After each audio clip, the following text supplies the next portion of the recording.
trying not to reveal too much about my present location. This town is not van life friendly, and I don't want to jeopardize losing this spot. I gotta be careful when I run my diesel heater here because there's a sidewalk on the other side of the street, and if I run it at full power, you can clearly hear it from over there. So I try to only run it on like half power or less. If you really listen, you can hear it, but I think most people would just look past it and not think of it. Even right now, I'm only gonna crack the roof vent just a hair. I'm not going full mast today.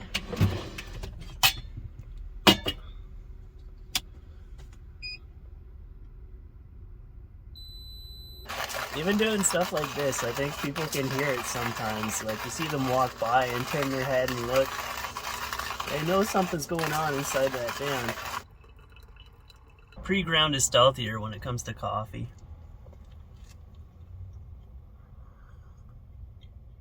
And I received a bunch of goodies in the mail. I just have to find a suitable spot to go install them all. And it would also be nice if my diesel tank was empty. That would help a lot. But it's like a third full. That's no good. We might have to do that part tomorrow.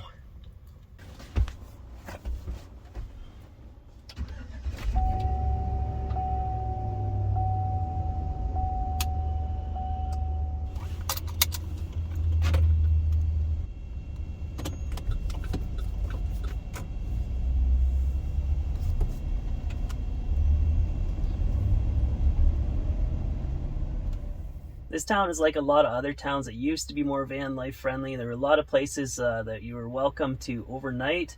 But then a lot of people showed up that just abused what was available. They'd camp out for months at a time, never move their vehicle, and treat private property like it was a paid campground or their backyard or something. Then the crackdown happened. But yeah, if you're careful and look around and respectful, you can still find spots to sleep. But it's good to stay on the move.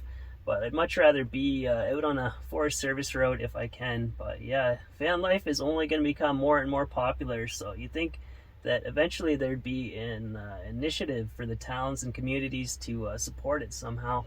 This is crazy. I just drove out of town to this spot. This used to be the good spot, but they've completely barricaded with all these concrete blocks. You can't go in there anymore. Alberta is making it very clear that they don't want people camping for free anywhere. There's a parking lot further up here that I know of, so we'll try that one instead. I bet you there's going to be a toll booth right at the entrance of it now.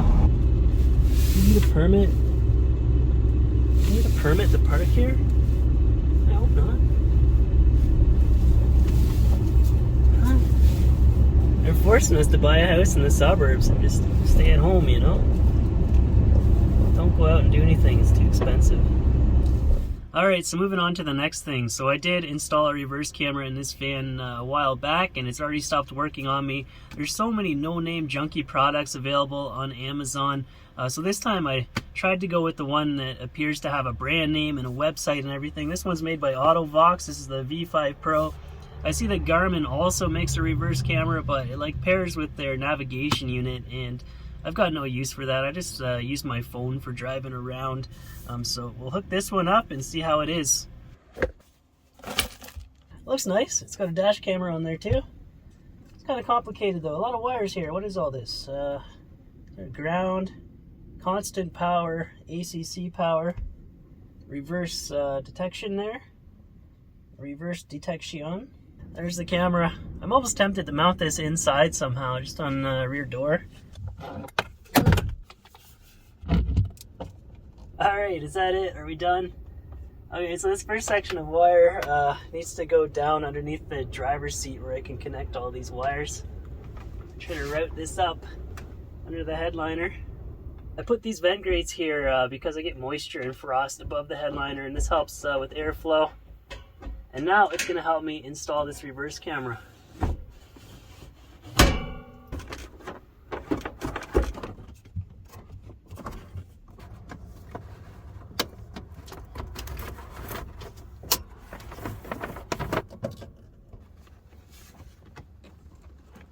Use that one for the yellow wire.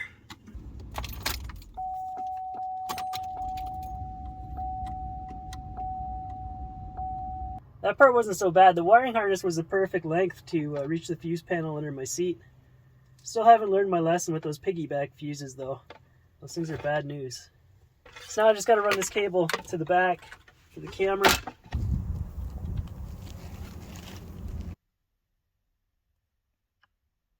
Alright, so it's all hooked up and working, except for I didn't bother connecting that reverse wire. I think all that does is activate those parking grid lines, and I don't really care about that. The display quality is actually pretty good. I put a 64 gigabyte SD card in there, so it's automatically loop recording on the front and the back. You can switch between having both cameras on, just the front, or just always leave it on the rear, which is why I bought it. It's also got a GPS dongle to keep track of the speed and direction, but I don't know if I'll ever use that or how accurate it actually is. Yeah, it looks good. Alright, so the other thing that I got in the mail today was the ARB inflation and deflation kit. It comes with everything that I will need to get that air compressor running that I installed a few videos back. I feel like they should have included these two pieces with the compressor itself.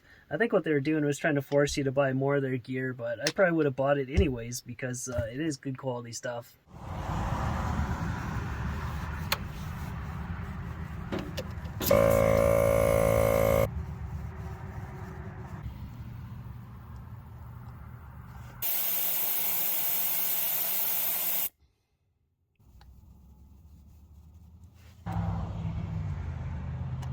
Alright, so we'll bring this back up to 50.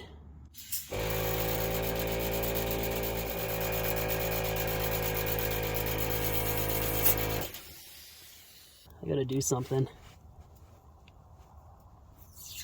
Ah, that's better.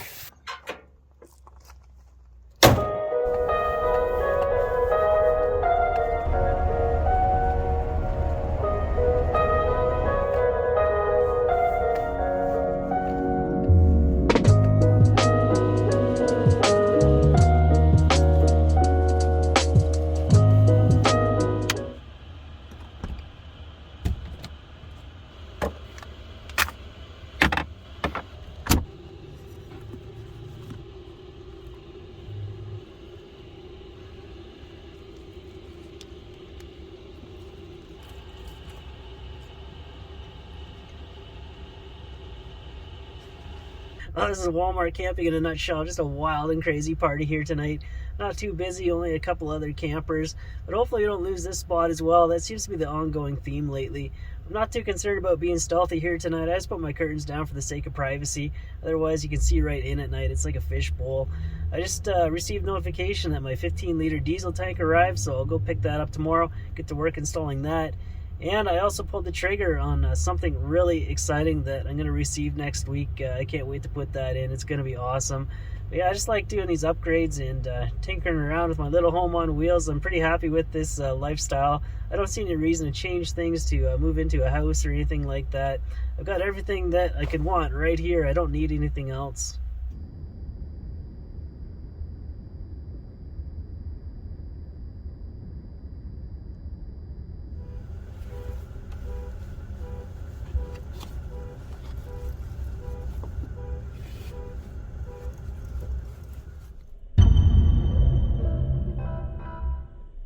Woke up last night and I was disappointed in myself for being excited about that 15-liter diesel tank, that big hunk of plastic. So instead I started looking at the map and I found an area in the Front Range of the Rockies that I've never been to before.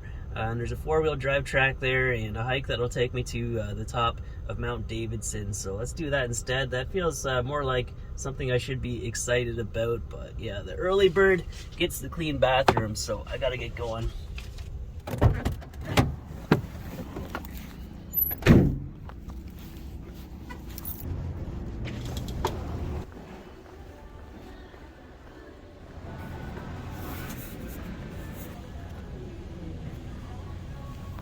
Welcome to Walmart. Scan items one at a time. So we're getting into the cold weather season, so there's going to be a lot of videos come up about how to stay warm through it. And there's only one option. It's called a diesel heater, or there's those more expensive gasoline versions.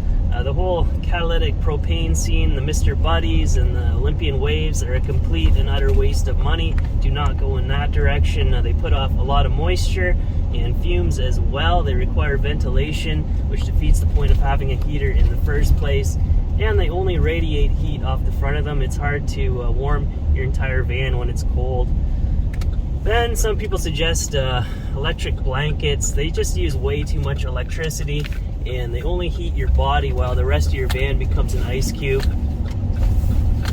And then there's the whole like candles and flower pot heaters and all this stuff. It's just way off in the la la land. I don't know what else to say about that.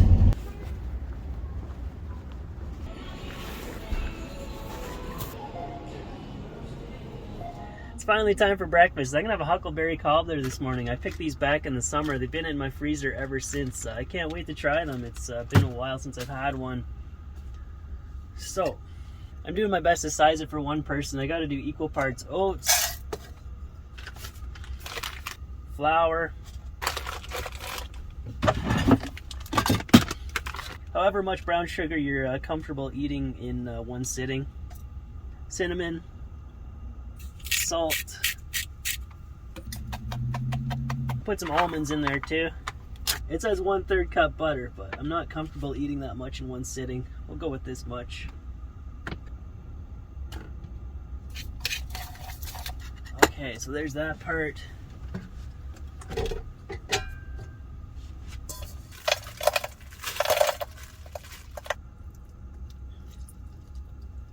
Add some mysterious white powder in there.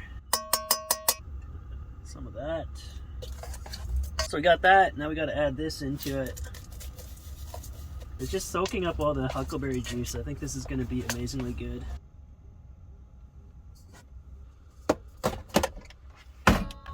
So we will roast at 375. Start with 10 minutes. See how that looks.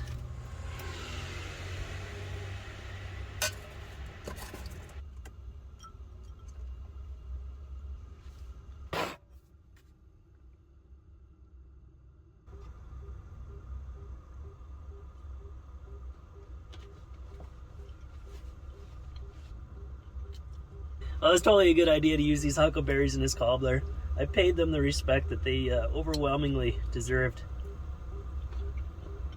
I don't normally go all this out for breakfast. Normally just a peanut butter and banana sandwich. This is a nice change.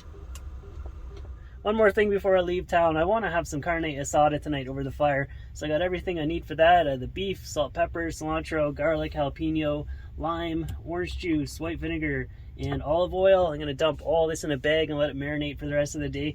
I should have done this last night. The longer that you leave it, the better, the more tastier and the more softer that it will becomes.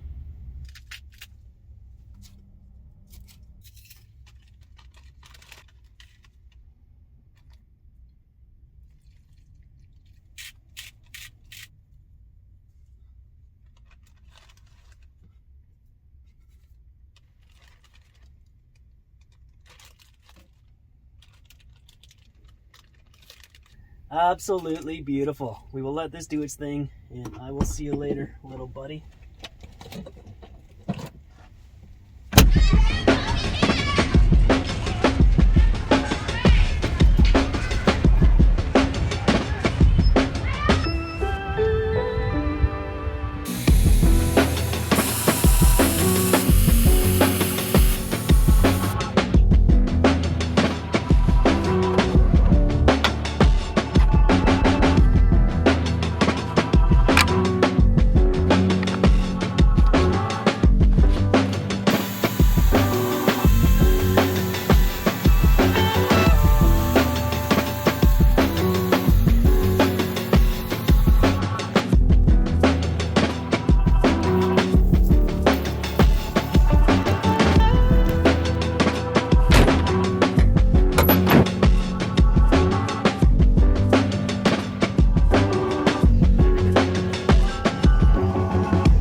So it turns out there's some road construction, so I can't drive nearly as far as I want to. But this whole area is crazy. I've never been here before. There's thousands of campsites that people have built, and there's fire pits everywhere you look. And a lot of them are filled with trash, beer cans and cigarette butts. There's just rubbish everywhere in the bushes and everything. There's actually a bag of poo hanging from the tree over there, and there's another bag of poo in the fire pit right beside me. It's a disgrace. I can't believe we're sharing a planet with people like this. I had to pay a $40 annual Crownland camping permit to come out here, and that's likely a result of all these full-grown ding-dongs just leaving a mess for the next person. It's pretty sad.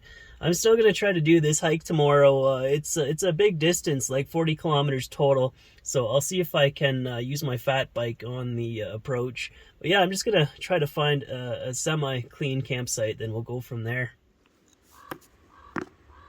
Yes, sir.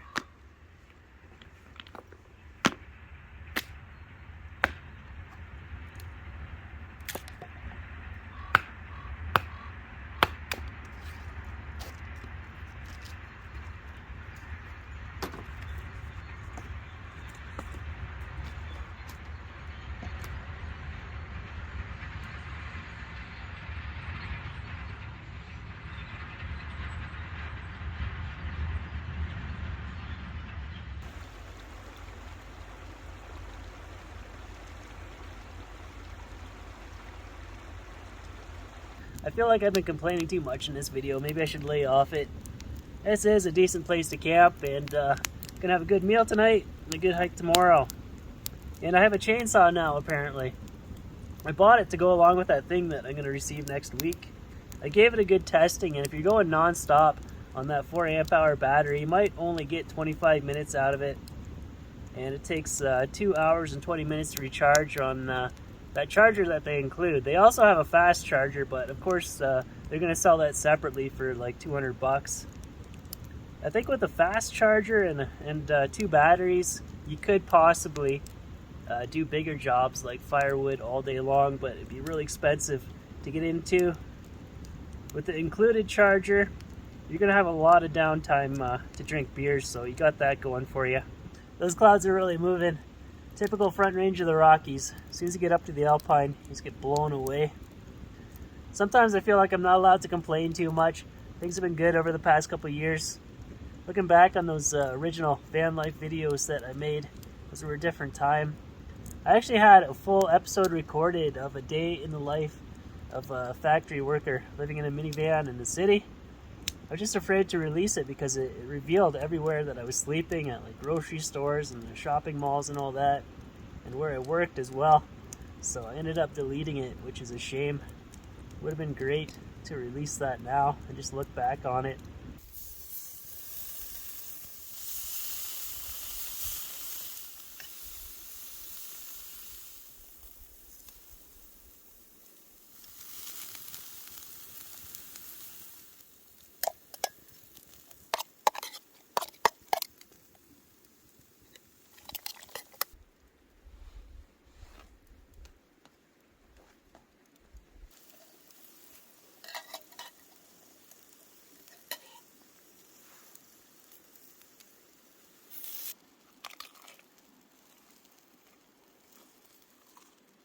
This is my #1 favorite meal to cook over a fire. The beef is so good, you don't even need teeth to chew it. It's so juicy and so much flavor. Highly, highly recommended. Get out and do this right now.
I wouldn't have been able to bring my van here anyways. They bulldozed a barricade into the road.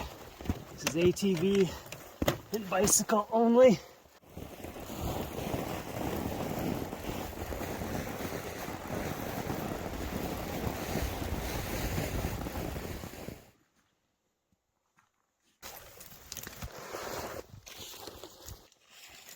There it is right there, Mount Davidson. Bit of a hike to get to it. So like I was saying earlier in my heater PSA, a diesel heater is the only way to go. I recommend going with the 5 kilowatt if you got a minivan or bigger. There's some talk online. People were concerned that if you run it on low too much that it'll soot up. That's false. I think that story came from someone who had it permanently cranked down to low for like years. Then finally it stopped working. But yeah, I run mine on low all the time. Ran it on low last night. The trick is just to crank it up to high for 15 minutes when you start it up, and also when you shut it down, and it'll stay clean as a whistle. It's good to have that extra power. It'll warm your van up quicker, and if there's a cold snap, you know you'll be fine through it. Or if you decide to drive up into the Arctic in the winter, you can do that too. Wood stoves are great, I love them, but I don't see them as a primary heat source, more of like a secondary. I don't think whistles are considered to be clean anymore in this day and age. I should retire that saying.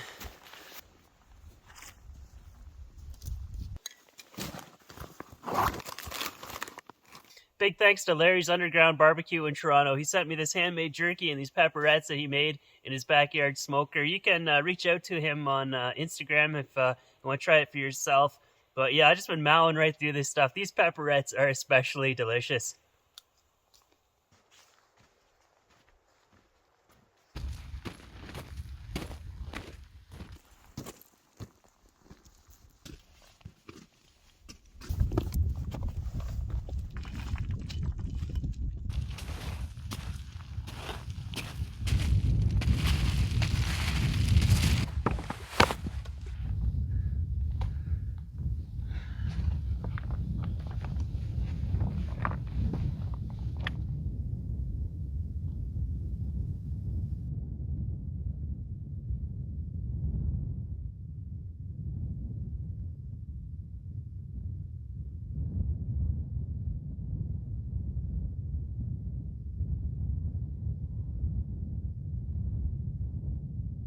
This mountain was just a giant pile of scree. So tedious to get up here. It's beautiful though. You gotta love the Rockies. Big hike, a long way back. So I think I'm gonna put the camera away. That's gonna be the end of this episode. Thank you guys for coming along and watching. Thank you to Patreon supporters as well. And I'll see you soon.